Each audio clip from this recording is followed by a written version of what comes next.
Love can be hard sometimes, and you just need some of that common sense advice. That's where the dear Abby and dear Alan of Fargo come in. We are the Love Doctors. How you feeling? Ready to go, Amy K? Ready to give that advice. All right, Love Doctors, you're the Love Gurus. My boyfriend proposed on Valentine's Day. Hooray. Aw. But he didn't have a ring.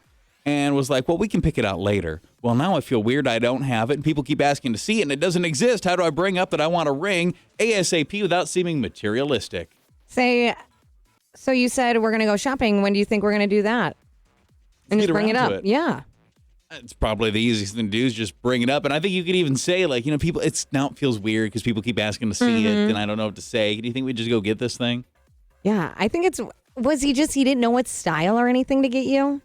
Yeah, why wasn't it there? Why didn't he have it? That's the weird thing. Yeah, I think you just bring it up. I think you pull the Amy there. Yeah, you have to, because he said you're going to go shopping for it together. So say, well, let's go. Ready to go? All right, I made plans for us to go shopping. What are the plans? I got the car warming up. Let's go.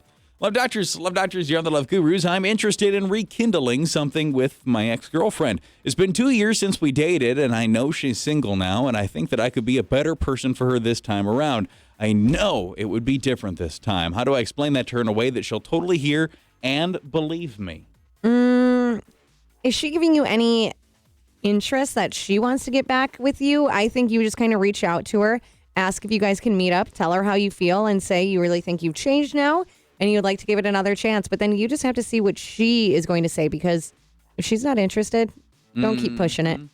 Well, having no idea, what the problem was or what her objection was to you the last time around, sounds like it was obviously her that had the problems just from the way you worded that. Not knowing any of that, I think if you just cite those specific things and you explain why that wouldn't be an issue this time around, rather than just say it would be different, that would probably help. Have some evidence, like how have you changed? Why would this not be a problem? Yeah, make sure you can show what's going to be different this time.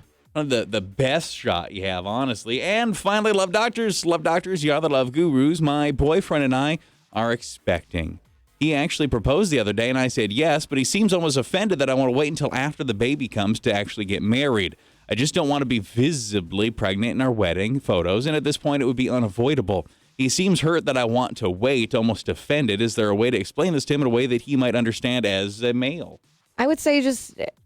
we're engaged, and I love that, and we're going to plan the wedding, but let's plan it for after the baby. That way we both can enjoy the day. I'm not going to be pregnant. I don't want to look back at the pictures and be pregnant. I don't want to be visibly pregnant. Like, just wait. I don't know. I think you just have to really sit him down and explain that that's what you want to do, and you want to be comfortable at your wedding, and you'd be comfortable not being pregnant. Yeah, don't get all hung up on the order of things. It's just a lot of people don't do things in that order anymore. Don't get hung up on the order of things. If you guys are going to be together forever, in the grand scheme of things, it will not matter. Yeah, is that why he's probably maybe bothered? Because he was like, he wants to be married first? That's silly.